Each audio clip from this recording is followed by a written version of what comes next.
Okay, so today we're going to be taking a look at using Dynamesh and Zspheres for this modeling warm-up cactus build. So this is not going to be a step-by-step, let's build the cactus. It's going to be more of a quick introduction to Dynamesh and Zspheres. So let's go ahead and get started. Um, First thing I want to do is put something on my canvas. And we'll go ahead and do Zspheres first. Okay, so once I have my Zsphere, I want to make sure I'm in edit mode. Always switch into edit mode up there. And let's just learn Z-spheres before we try and build anything.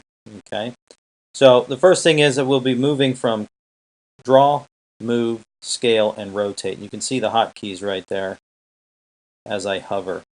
These will allow you to do certain things. So I'm just going to quickly go into draw, and I want to make sure that my symmetry is turned on. So the X button, make sure you hit that, and that'll help you stay straight as you're trying to build. But draw, of course, will allow you to draw these points in. Okay.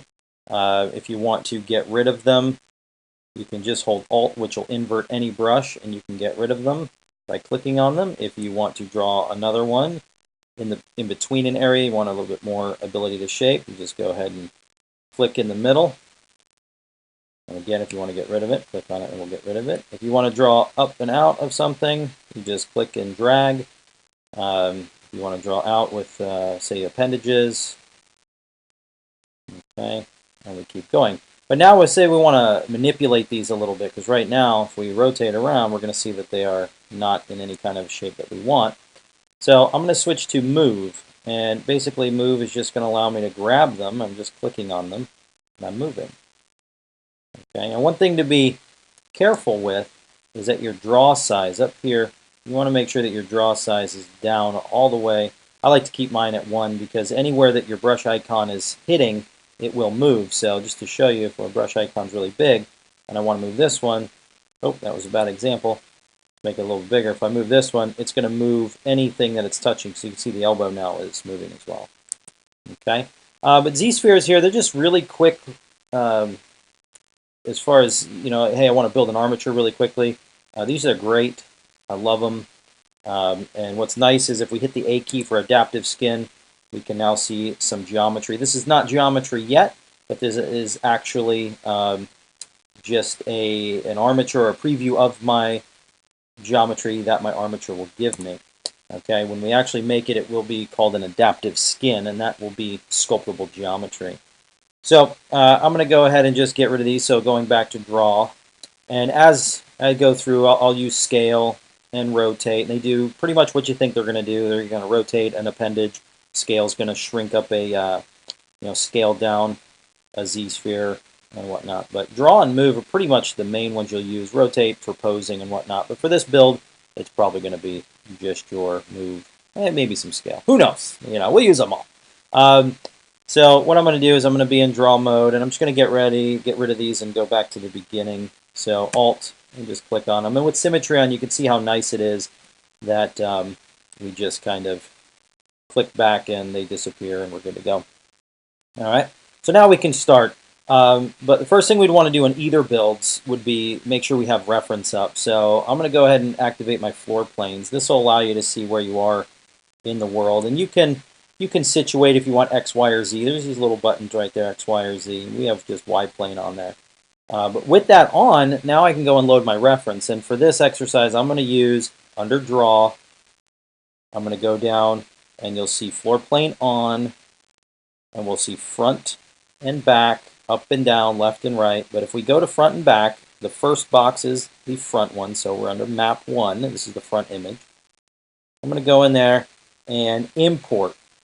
So it's asking me, go ahead and import, and this is where we go ahead and we grab our cactus image. There we go.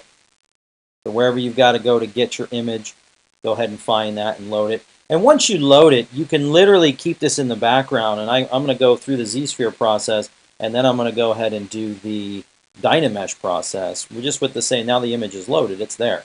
You can see it's there, it's in the background, it's going to be good. One other thing to make note, if we are using this type of image, and it's It's great. It's scalable. I can move it around. I can do a lot of things. I get a lot of Maya's image plane functionality with what they call a Z grid. Um, but if I want to turn it off, it's floor planes.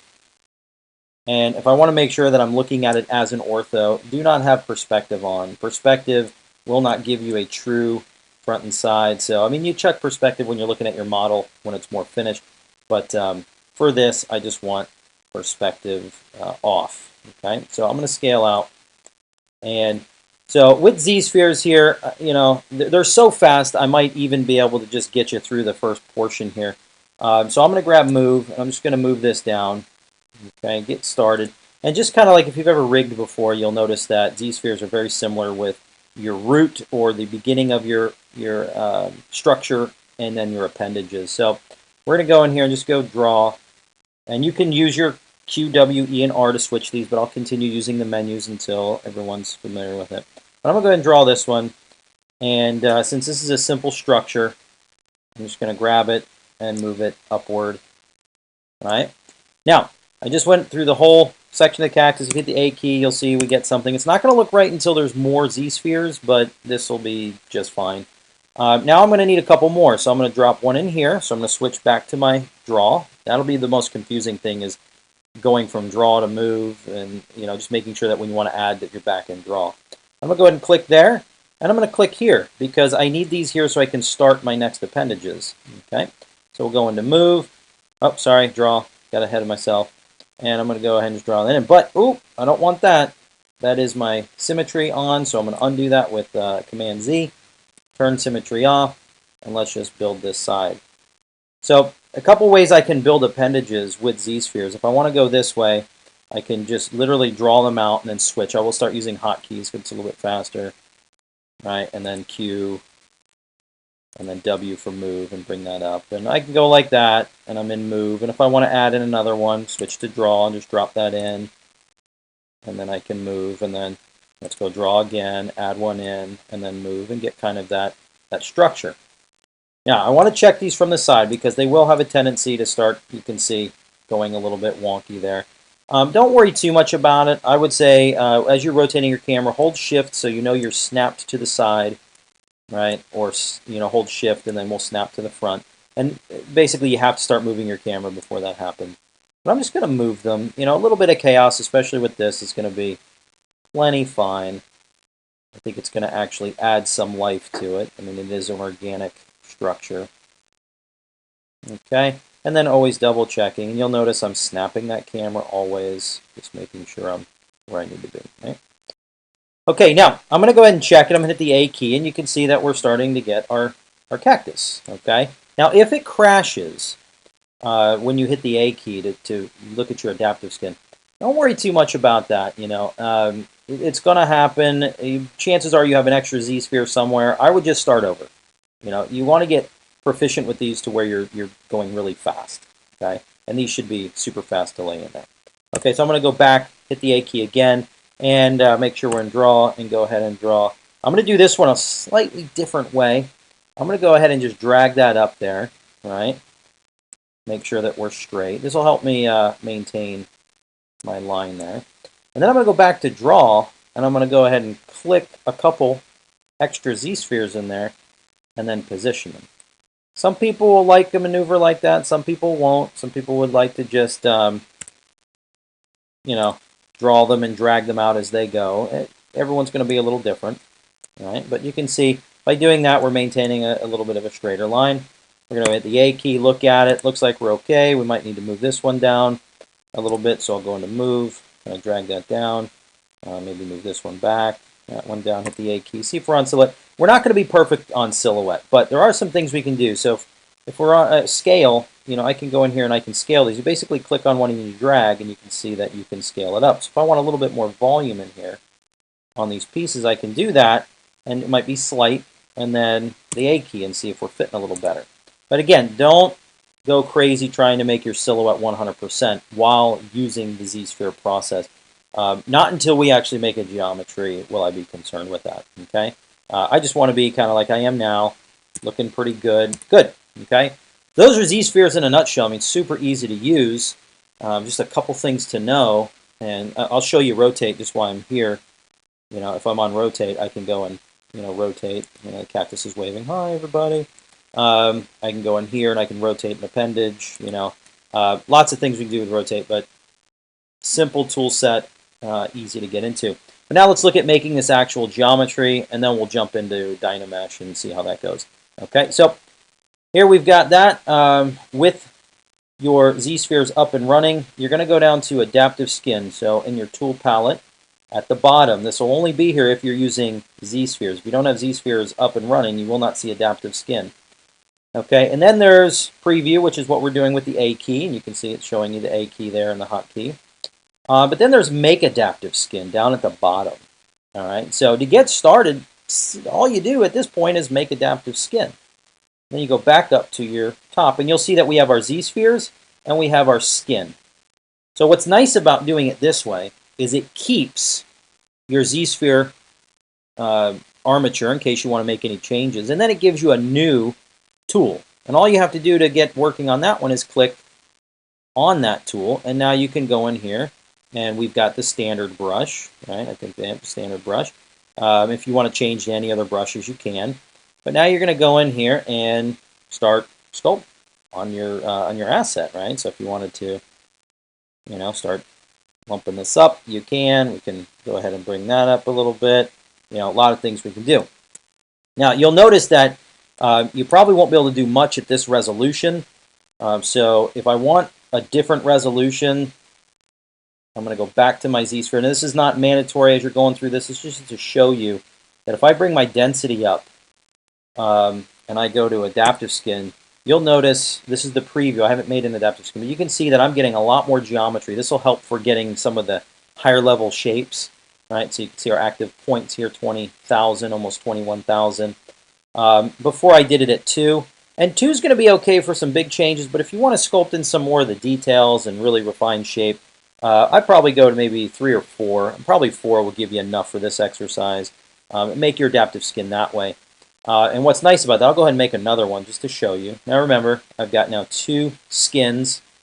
One is the low res, one is the high res, and then we've got the original Z-spheres, right? So I just hit the A key there to make my Z-sphere go back to Z-spheres.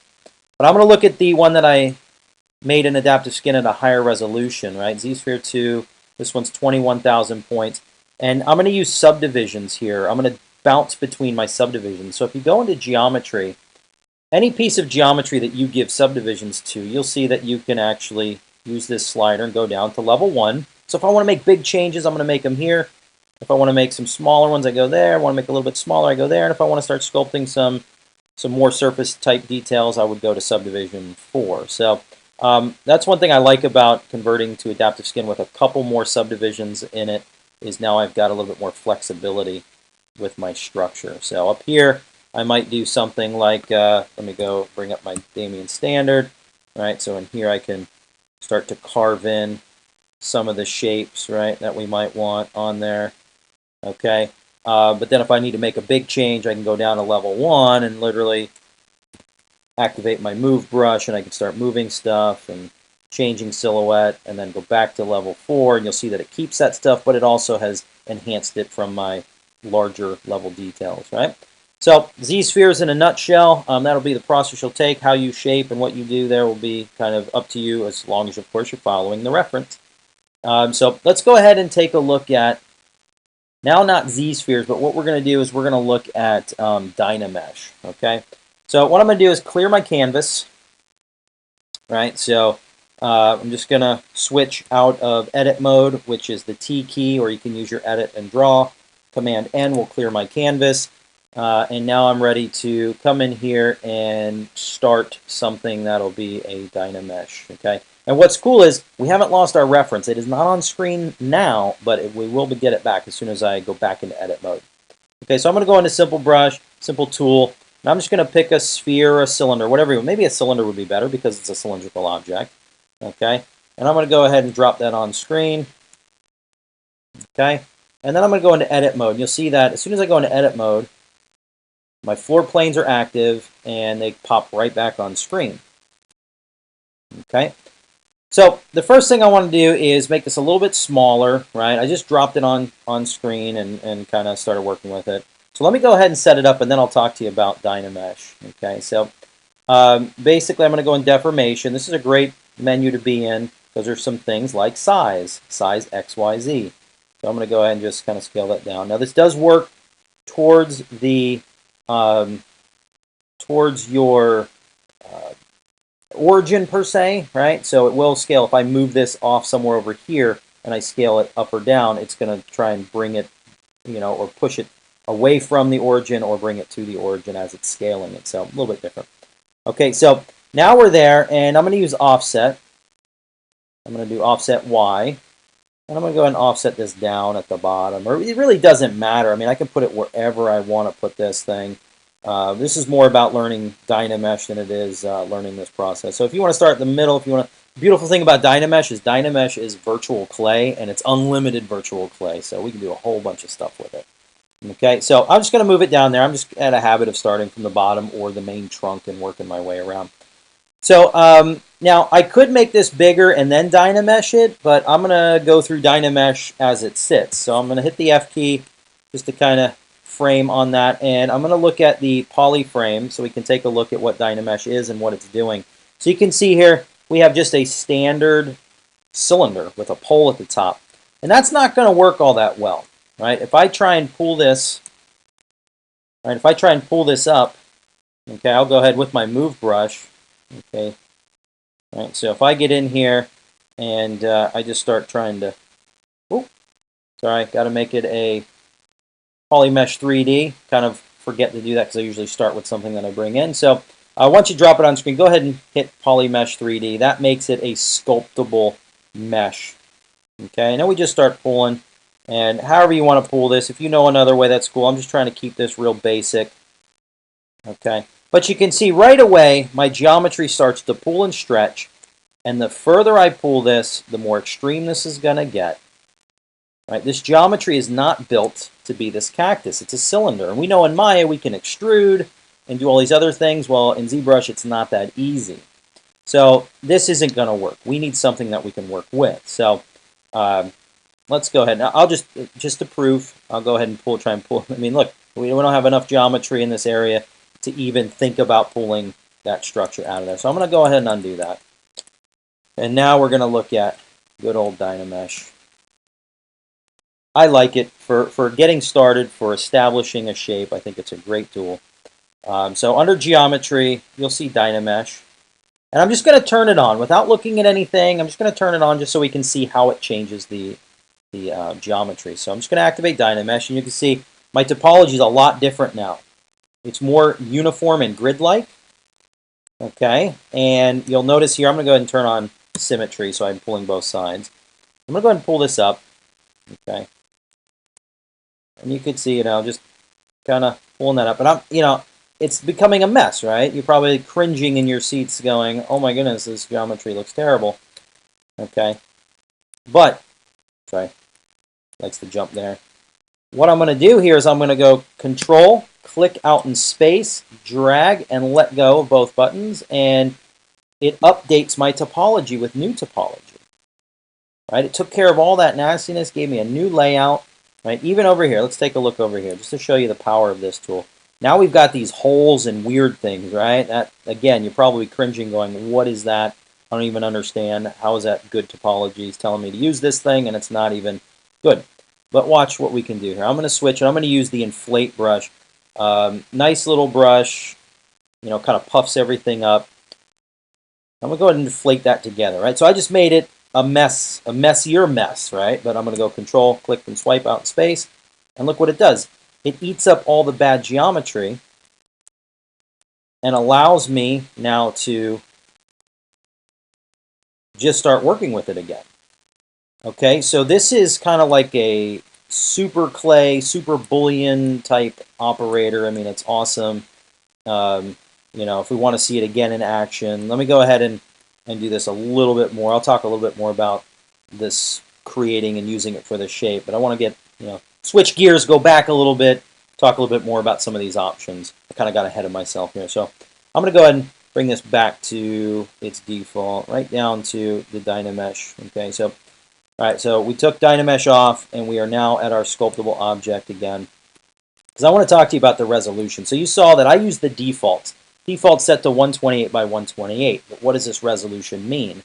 Well, what this number means is it is giving you 128 by 128 per square grid unit per square centimeter, right? So if my model, my initial model is larger than this, it's going to be a little bit different. So let me just come in here. You don't have to worry about understanding what I'm doing. I'm just getting in here to show you something. So I just duplicated my model, and I'm going to go in here and I'm going to keep this at 128, 90, either way, it doesn't matter, 96, whatever's up there. We'll keep it at that. And then I'm going to make one of these structures really big and keep the other one small. So I'll just keep using the basic way of making this big, and I'm going to go, let's go ahead and move it. Now, why is it moving like that? It's moving like that because I moved it from the origin. So I know that this is going to happen. I'm not too worried about it because I'm just going to go like that and then offset it up into where I want it to be. Okay? And there are faster ways. Again, you might be like, why is he using this basic old method? But it's just to keep anybody that doesn't know this stuff up to speed, right? We'll be talking more about other things as well, right? So there we go. So we've got these two structures. Okay, so I'm going to Dynamesh both of them at the same resolution. So let's go ahead and Dynamesh that one. And you can see we are at 146,000, 147,000 roughly. And then we're going to go ahead and Dynamesh that one. So what I did was I just clicked Option and clicked on it. That will switch you between your subtools. So we have subtool 1, subtool 2. And now we're going to Dynamesh this other one. So again, options have not changed. Let's go ahead and Dynamesh. And we're at 14,000. And if you look, the resolution is the same on both objects. If you look here, look at the size of the squares, the polys, and then look at the size of the polys here.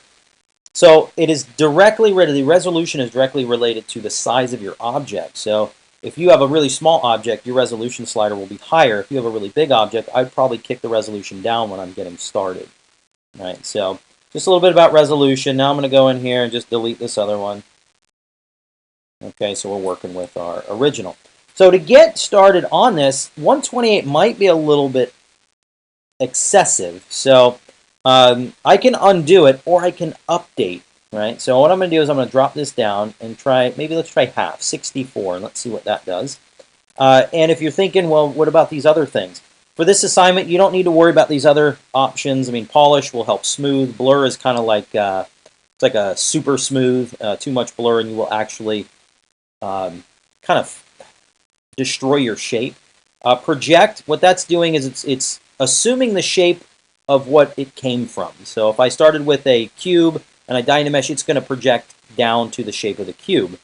So as far as this goes, not that necessary to understand these. It's more about resolution and just activating Dynamesh, turning it on and turning it off, and updating it. Okay, so I'm going to go ahead and update this. So Control, click again in space, and nothing happened. Why did I change my resolution and then nothing happened? That's because Dynamesh needs to see a change on the surface before it will actually update and change or update your topology. So I'm going to go ahead and hold Shift and make sure that my symmetry is on. I'm going to hold Shift and go ahead and just smooth ever so slightly because when you're doing this on a larger scale or on a bigger model, you don't want to just smooth out or change your stuff just to make it update. So I just, a little bit, just kind of touch the surface so the verts move a little bit. Now I'm going to hold Control, click, and swipe, and you can see that we get a much more manageable resolution. But, you know, again, I'm starting with this. I might want even less. Right? I don't think 8's going to do it. And if you get frustrated with these, just click in the space and pick something. All right, so we'll look at 24. I'm going to go ahead, Shift, Smooth, Control, click, swipe, and up. That looks a little bit better to get started with. Right? That looks nice. 500 polygons. I think that'll be really good to use. Okay, so I'm going to go in here, draw size a little bit bigger. Symmetry is on. And I'll leave Dynamesh on for a little bit so you can see me updating it and as I go. So I'm going to switch to my move brush. BMV are the hotkeys for that. I'm going to go and just start pulling it. And again, I'm not using anything fancy or special. I'm just yanking the topology. And again, it's more of so just to show you how you can work with this and how forgiving it is. Once I'm there, control click swipe, I update it. You can see I get much more. Now we're at 1400. I'm going to go ahead and just grab some more. Now, what you want to stay away from with this is, and I'll just smooth it, Shift is your smooth hotkey. That's just to take out some of that craziness in there. But you'll notice that Dynamesh needs to be updated pretty frequently, right? So I'm going to move, update, move, update, move, update. So I'll control click and swipe, and now we've got our topology. And now we can start sculpting and smoothing. I mean, just standard brushes, all of which I hope people are mainly familiar with. Don't try and get into crazy brushes. Stick with your main move. All right, so if we were to go in here and look, I'll just hit the B key to bring up my brush palette. Standard brush, inflate, Dam standard or Damien standard, clay buildup, and your move brushes. These are probably the ones I would tell you to stay with in the beginning until you get familiar with those. And literally, I'm using some hotkeys, but if you just hit the B key, pick whatever brush you want, B key, pick whatever brush you want. You can do it that way. Some people like hotkeys, some people don't. You'll notice, though, if I hit the B key, the brushes I've been using will stay up at the top, so it makes it a little bit quick pick for you. Okay, so now, I'm not going to get into masking or anything, just again, trying to get you to see this as a very simple exercise. I'm just going to go ahead and start pulling this appendage out, okay? Pulling the cactus appendage, and then doing the same thing here. But I want to take symmetry off, so I'm going to hit the X key. And I'm a fan of zooming in, getting where I need to go. And then we're going to go and we're just going to start pulling. Okay. Now, one way with the move brush, if you want to pull a little bit, I will give you one little secret here. If you line up where you need to pull from, you hold Alt or Option and you click. You can actually pull out based off of normals, right? So it's actually pulling it towards me. Okay, so you can see here, it's pulling out in those normals. Okay, so I just want to pull it out a little bit, and then I'm going to go Control, click, and swipe, and look, now we get that extra topology we can work with. And I'm going to do this just a little bit as we kind of start working up there. Let me make my brush a little bit bigger. Start pulling that, pull this to the side. And this will take a lot of updating. Okay, so I'm going to go Control and click again. You can see that it updates. I'm just going to go ahead and pull that. And you can see, we're losing a little bit of shape. Again, I could show you some of these other things, but I'm going to save that for later on. This is just a getting familiar with the basics and warming yourself up, not being afraid to make maneuvers. So I'm going to go ahead, Control click, and update it again. And then I'm going to go back. I'm going to use the inflate. Just kind of want to make sure we're not in there. So make sure your brush size is where you need it. Just going to kind of inflate that up. And if you want to use another tool, totally fine. Use another tool. Not going to hurt anybody's feelings if you have a special tool that you like to use. And then Control, click, and swipe. It's going to update. I might smooth it out a little bit. I like to use the Move tool for a lot of my stuff, especially in the beginning. But now I can start moving it around and going about shaping this. And I'm just moving to the side. Important to move your cameras. Always want to move those cameras. Shift there a little bit, kind of smooth it out. Pull that. And look at it from different angles, I'm just going to go in here and just move it. Right, getting a little bit wonky, but if I want to switch to one of my other brushes to kind of build up some of that shape and take more of that sculptural approach, I can, because sometimes when you get into a weird angle, it's hard to generate the rounded shape just by moving, right? So I want to go in there and just